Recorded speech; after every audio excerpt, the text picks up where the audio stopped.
Matas Buzelis is named to the all-rookie second team. Me and Pat are going to discuss that and what the next steps are for the young rookie. We're also going to get centered on the NBA draft. We're going to be talking about two center prospects in Derik Queen and Danny Wolf. We're going to talk about it all and more on today's Locked On Bulls.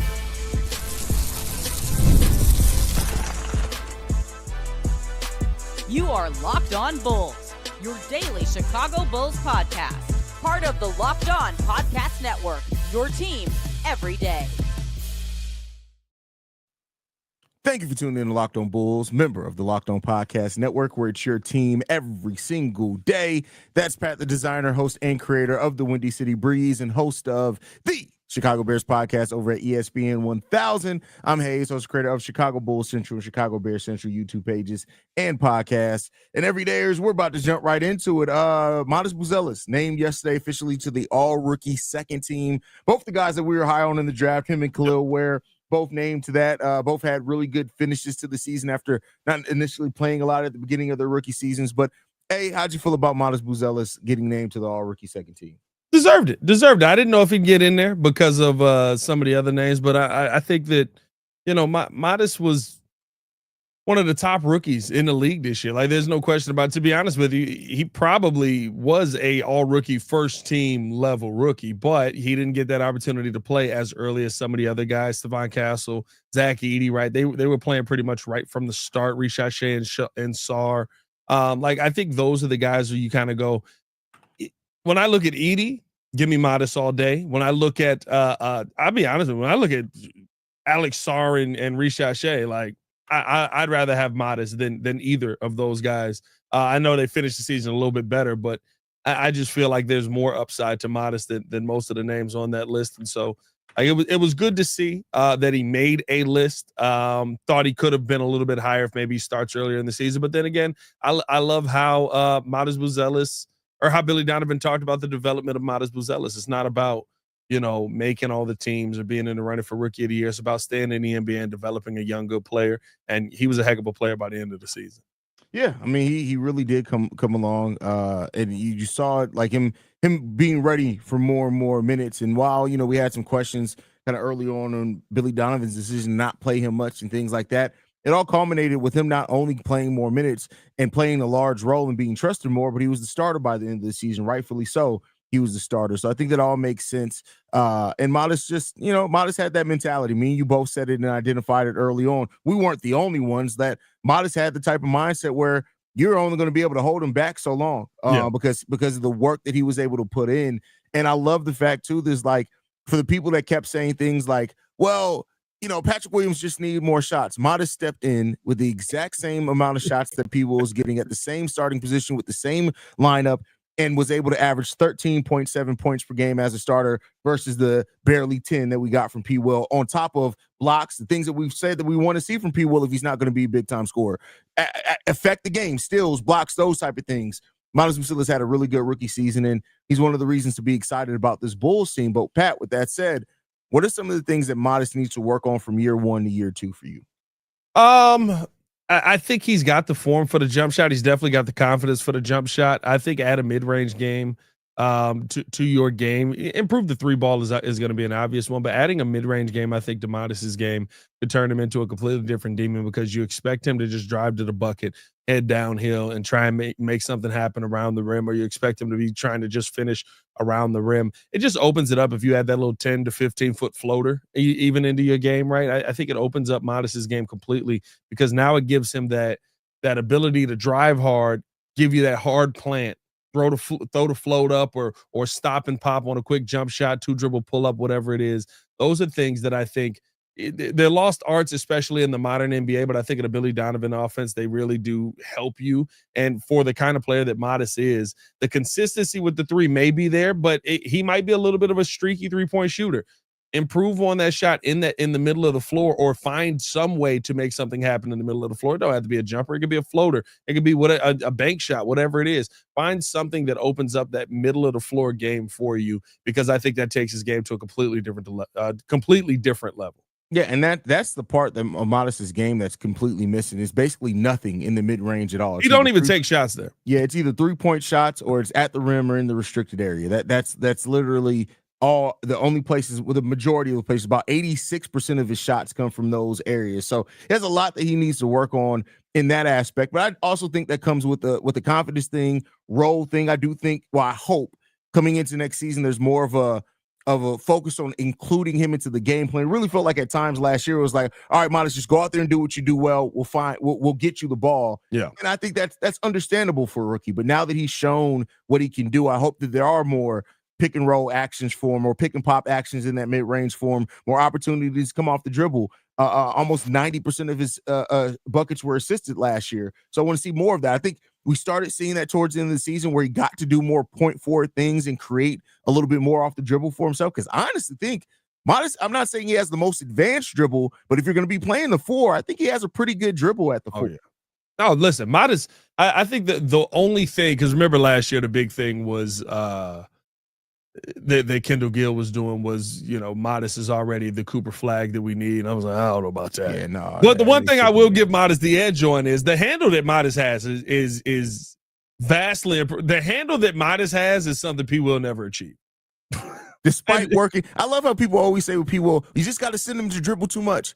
He's worked with dribble too much for 3 off seasons. His entire career, bro. Like it just amazes me when people say that all the time. And I'm like, he's literally worked with them most of the off seasons. Any off season he's been healthy, he's worked. Like I said, I hate to keep making this about P. Will because I want to focus on the positivity and Matas, but like, it's done. There's no P. Will whisper. He's had an all-star cast. He's had Peter Patton for shooting, a dribble too much for dribbling. Like, he's had everything. It's no hope. It's done. Yeah, no, I think that's the thing, though, right? You look at Matas right now, and he's just the handle is one thing that allows him to get to whatever spot he wants to. I think it allows him to get to the rim at a high clip, but eventually they're just going to say, when I think you actually get to the point where you're going to have to make a decision on who the number one guy is on this team. Hopefully Matas is in that conversation.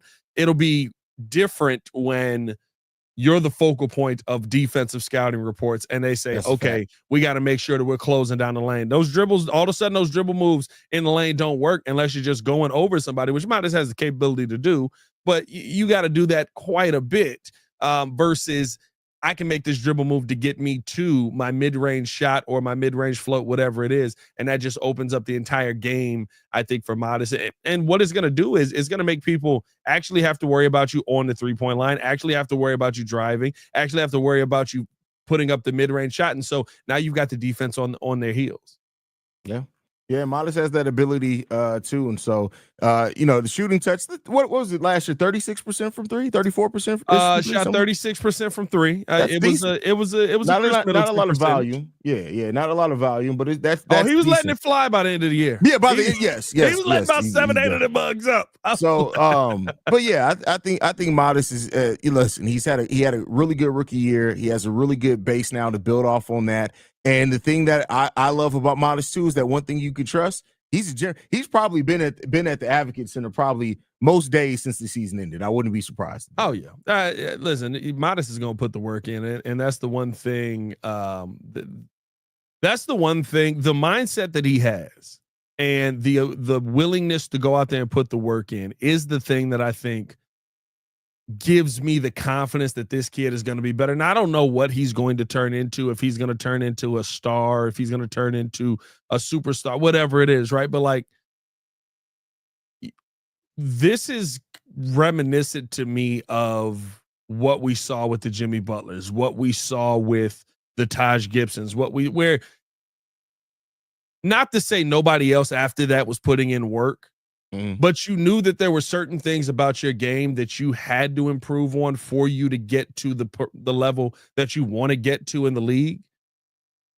And we hear about Matas putting that work in on a consistent basis. We hear about him being first in the gym, last out. We hear about him, Matas off of a 20-point game or 25-point game, one of the best games he had last season.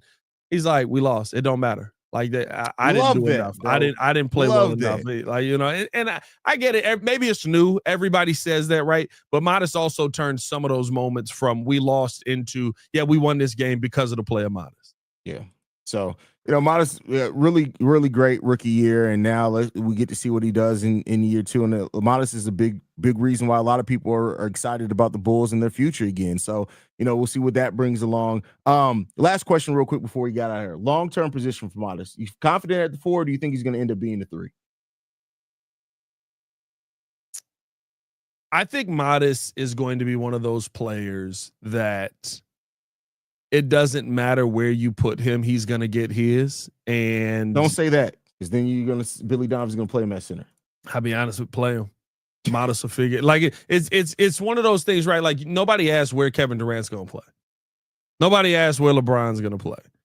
We've seen LeBron play center, and it was like, all right, well, he's massive. I guess it kind of works. Like I don't like it, but I guess it kind of works. Like there's certain players where it's just like you fit in around where they're at positionally. And I don't think Matas has the mass to play a center. I don't think that he has the jump shot to play shooting guard. So he'll settle in somewhere in that power forward, small forward, point forward at times role.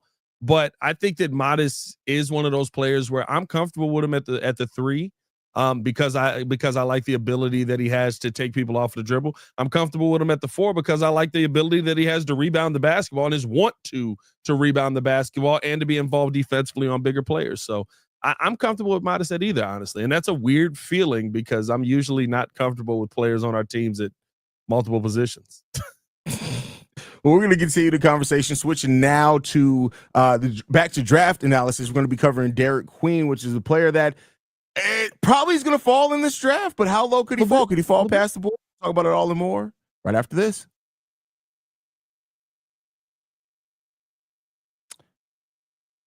Oh, my bad. Yep. Pat, you're tripping, bro. You're tripping. I had it. There's no third for this one. When I found out Skims was making underwear for men, I was intrigued. I've heard much about their quality from friends and family, so I had to give it a try. Let me tell you, it lives up to the hype. I've always had issues with underwear, fit, comfort, and just finding the right style for me. Skims changed all that. Their men's line offers something for everyone from boxer briefs to classic briefs, all designed with the perfect balance of comfort and style. I tried the Skims stretch boxer brief. And I'm hooked. They are perfect for my active lifestyle. They move with me, never lose their shape, and stay in place all day. Whether I'm working out or just running errands, they're the most comfortable and reliable underwear I've ever owned. Plus, the lightweight material feels amazing, almost like you're wearing nothing at all. Shop Skims Men at skims.com/LockedOnNBA and Skims stores. Let them know we sent you. After you place your order, select podcast in the survey and select our show in the drop-down menu that follows. Skims, the official underwear partner of the NBA, WNBA, and USA Basketball. More Locked On Bulls coming up next. I thought it was Tuesday. It was for your loop there, it was Tuesday. Wrong day, fool. But with that said, man, Derik Queen. I almost said Derek Wolf, which honestly, if you were to merge those two, that would be a pretty good player. Yeah. But Derik Queen, this is a player that it's been a crazy couple of months for him, because after the NCAA tournament, there are people talking about that Derik Queen could go as high as 5'6" in this draft. After the draft combine, which he measured is in the athletic testing, one of the lowest grades in the last 5 or 6 years, which puts him around the Jokic place of it, but it did affect his draft status. I do think there are really some serious questions about him defensively, things like that. But the question here is could Derik Queen fit for the Chicago Bulls? What do you think, Pat? Listen, Derik Queen has the right mindset to me, right? You add players that have that mindset and have that basketball IQ like Derik Queen has, and you figure out the rest. If the couple of players that we've talked about already, I'd probably still put above them, right? When we talk about Cedric Howard, he's my number one right now on the list. Even looking at some of the guys who, even some of the guards, I should say, at that position, you kind of go, okay, like there's some ability here where I wouldn't go guard, but like if this guy fell, I would be intrigued by it. But the thing about Derik Queen is, I not to say I'm not worried about the talent, but like he's one of those players that just finds his shot because he knows his body, he knows his game. His playmaking from the high post is elite. His physicality and getting down low on the boards is elite. His basketball IQ, I think, is probably top 5 in this NBA draft right now. And we saw that play out throughout the tournament. Now all of a sudden he can't jump. Now that's the concern, that he can't jump. He's not slow. He's not like he was slow too. He was slow. For no, what I'm saying is like he's not slow for like what we've seen in basketball game. Like he don't look slow when he's playing basketball. He doesn't look like he's like Jokic looks slow. You know what I mean? When I hear like there, which is the crazy part about it. But you know what I'm saying? Like I saw the same thing that you saw, right? That his athleticism ranks near where Jokic was at. Jokic looks slow on a basketball court. Jokic is also one of the best minds that can move the basketball phenomenally. I think this is a benefit almost to the Chicago Bulls because it offers you the option. Let him fall in the draft because this young man is somebody that you know is going to put in that same mindset, that same level of work that we talked about with Matas Buzelis, with Derik Queen, and having more of those players on your team is never a bad thing. Yeah, and I get that. From the standpoint of the mentality and all that, you want dogs on your team. What about the basketball fit, though? And the reason why I say that is that Derik Queen basically had a Nikola Jokic usage rate without not necessarily being the passer, and with having Josh Giddey and Kobe on this team. Like, is there a concern that, and I mean, he's not going to start right away. So Derik Queen, I don't think anybody's going to start right away under Billy Donovan. He could be your anchor on your bench with his creativity, but eventually you hope that he's going to be able to get in that starting lineup. Is there questions about, or do you have questions about that fit as far as handling the ball? I think your role changes in the NBA, and he's the kind of player that actually fits with. Derik, your job in this role is set this screen and be aggressive down low. Off of this screen, we're going to try and get you the basketball off a pick and roll situation, be aggressive down low. Not much, not really a shooter at all. So you're going to have to operate around the paint with him, which could be a limitation for you. But I think that he's got the kind of IQ in game where if you told him, okay, you're not the main ball handler, we're not using you in this Jokic world per se, we're going to use you as our 4 or our 5 coming into the game. That just we need you to be big. We need you to be aggressive defensively, which I think that's kind of the problem. He's really just guarding centers in that situation. You kind of got to protect him a little bit defensively, but it's not like not already doing that with Vooch. And we need you to be efficient around the rim, which is the skill set that I think he actually is pretty elite at. Okay. Look, I don't share the optimism, and that may be a limitation of the team. I just think you only have one ball to go around, and you already both have 2 guards that are going to be very ball dominant. And Derik Queen really hasn't shown himself to be. He's not going to be a lob threat. He doesn't have the wingspan or the leaping threat to be that. He's not really great off ball, but then again, he hasn't been asked to do a lot off ball in college either, to be fair, because he's been so good that he's always been the focal point of the offense. So, and again, I go on talent. He has the talent. So, and you hope that talent's going to figure out a way to make it work. And if Derik Queen's there at number 12, I do think the Bulls have to take a long, hard look and consider drafting him and then figuring out the fit later, because I get all the measurables, and some of that matters more for some players than other, depending on the position. But when you watch this kid play basketball and you watch how physical he is, how much he doesn't back down, I'm not worried about him being a 6'10" center. I don't care that he has barely a 7-foot wingspan, because when I watch this kid play, I tell you what, I've seen people bigger than him have trouble keeping him off the boards because he's just a pit bull and he does not stop. He doesn't stop. And the thing that always proves true is, right, the smart players play the longest. We sit there and we want the unless dude Lonzo Ball. Well, that's a different situation. That's the smart players don't always have good knees. But the smart players play the longest, and I think Derik Queen, he knows his skill set, he knows his body, which is impressive for a freshman, right? Usually we're talking about this for 3-4 year players in college, right? But like he knows the kind of player that he is. I don't think he gets out of body. He almost gives you like how we talked about that Adama Sanogo feel of like, he just knows how to play. He's not going to do nothing spectacular. He's not going to jump out the gym. He's going to go out there. He's going to play his game. And all of a sudden you're going to look up, you're going to be like, when did this dude get 15 and 12?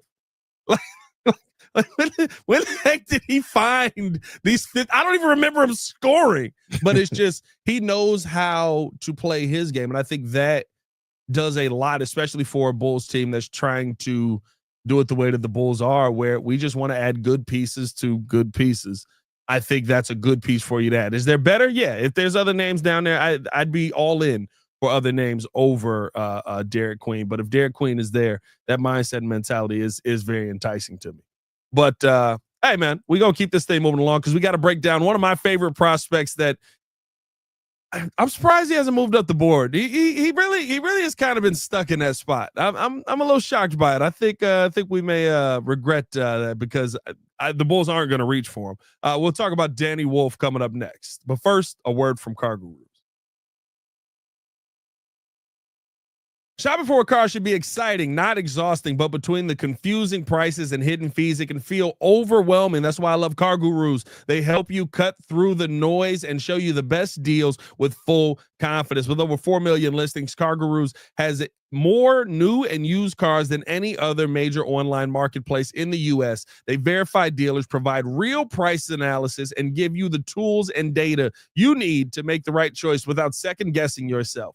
You need a deal you can trust? Car Gurus makes it easy to compare vehicle prices side by side with unbiased deal ratings. And the best feature, price drop alerts, so you know exactly when the perfect car is available for your budget. It's no wonder SimilarWeb estimated traffic data shows Car Gurus is the #1 most visited car shopping site.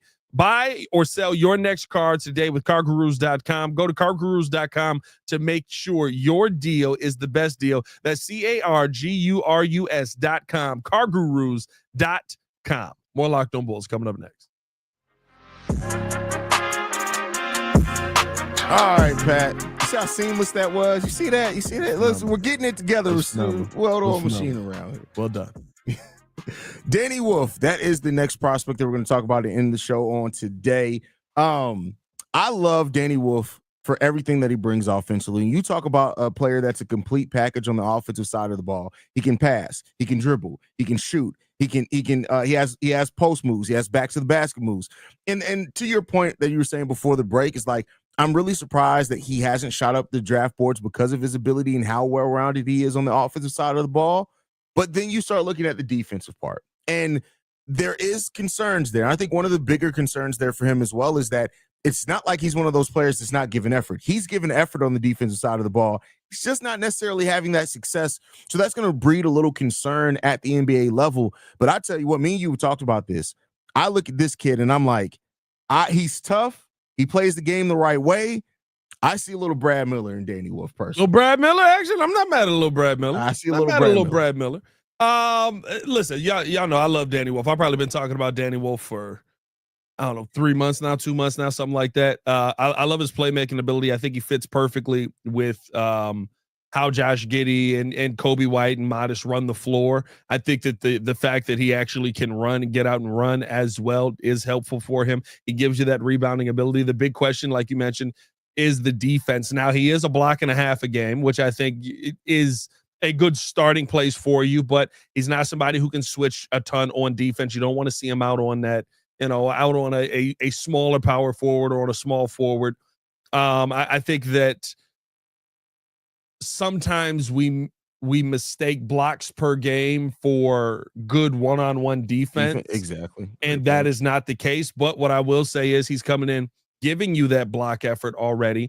Can you improve upon his defense here at the NBA level? And even if you can't, I've watched Billy Donovan, who is going to be here. I've watched the Billy Donovan scheme hide 3 of statistically the worst one-on-one defenders in the NBA on the same floor together and find a way to turn them into a top defense. Like, not to say I'm not worried about the defense at all, but the thing that concerns me more is the fact that he's like tall Andre Iguodala. Like, he can shoot it from everywhere except the free throw line.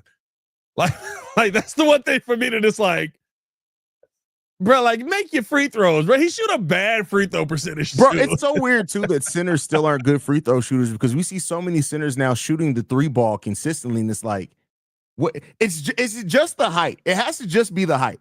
I don't know, bro. I don't know. I just know that's the only thing that I looked at about Danny's game where I was like, that might be why he's falling, bro. My man's shooting 59% from the free throw line last year, bro. Hack a wolf? Is that what we're and you do got to worry about that. Like that's something Yeah. you got to take into account. If he's going to be your starting big, are you going to get into a hack a wolf situation? Now, if he can shoot his second season, he shot at Yale, he shot 71%. If you can live around there, they're not going to hack a wolf you. The thing too that I think that you have to watch out with Danny Wolf too is that it's not gonna. I don't think it'll happen his rookie year, maybe not even his first 2 years. But I can see Danny Wolf developing that game where it's like, all right, bet foul me, but I'm still gonna get the shot up, and I'm probably gonna make it. Yeah. And now I'm going to the line for 3. So like, if he can even do that on half the hack a wolf situations, people are gonna have to think twice about hacking him because with his ability, and he has, bro. I haven't timed it or anything like that because I'm not that much of a stat nerd.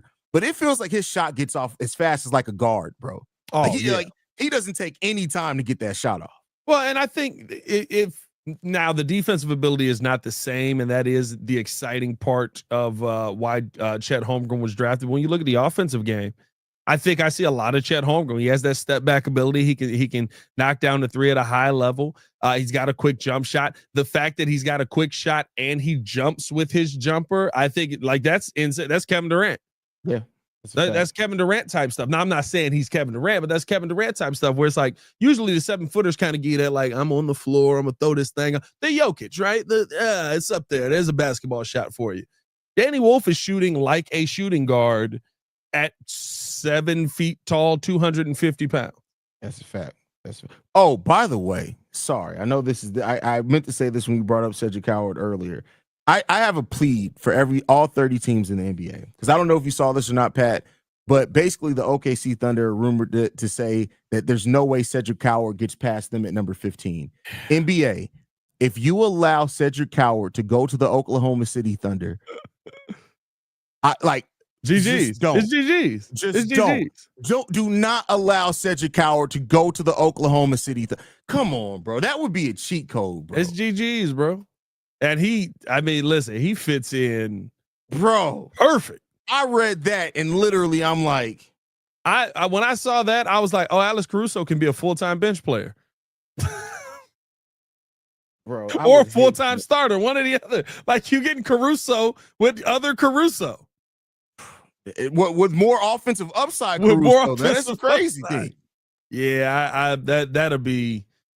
I mean, listen, y'all know how I feel about him. I love the fact that people are talking about he's only gonna make it as high as 12. I don't see him as a top 10 pick. Me neither.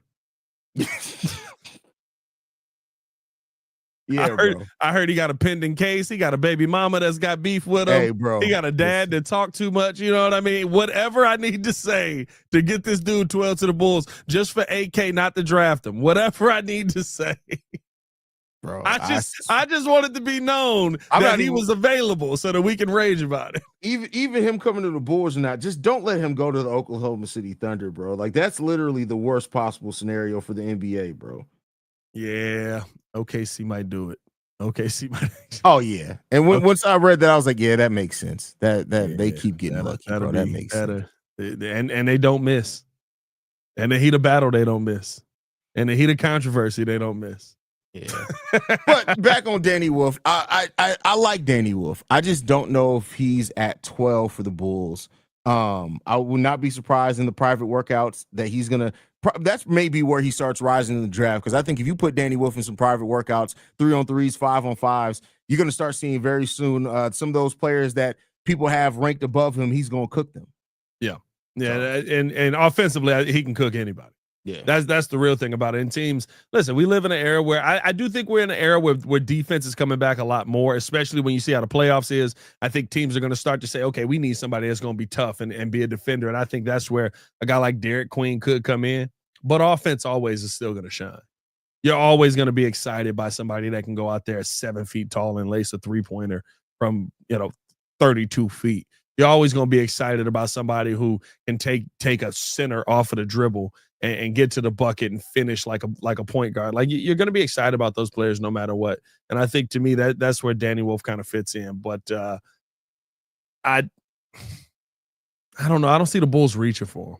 I don't see the Bulls reaching for him. And I'm not saying they should. I don't think it would be a reach, but I think at 12 the Bulls probably have some better options available. Yeah, that's a fact. That's a fact. Anything left, Pat, before we get up out of here? Man, appreciate y'all for tuning in and showing love. Hit that like button, subscribe to the page, leave a 5-star review. Y'all know what to do. Did you know we could put comments on the screen now?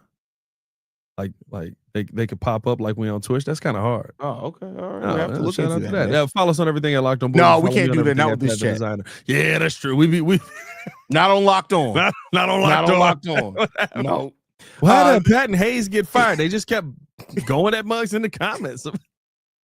Man, Hayes called somebody a bald-headed scallywag. I ain't heard that since 2006. Bald-headed skeezer. You guys can Locked On Bulls is free and available on every podcasting app and platform of your choice, as well as YouTube, the Odyssey app, Amazon Fire TV, Roku TV, and more, man. We'll see you guys bright and early tomorrow. Peace. I ain't heard skeezer in a minute. I figured nobody heard that in a minute. I'll bring that back. Head is easy.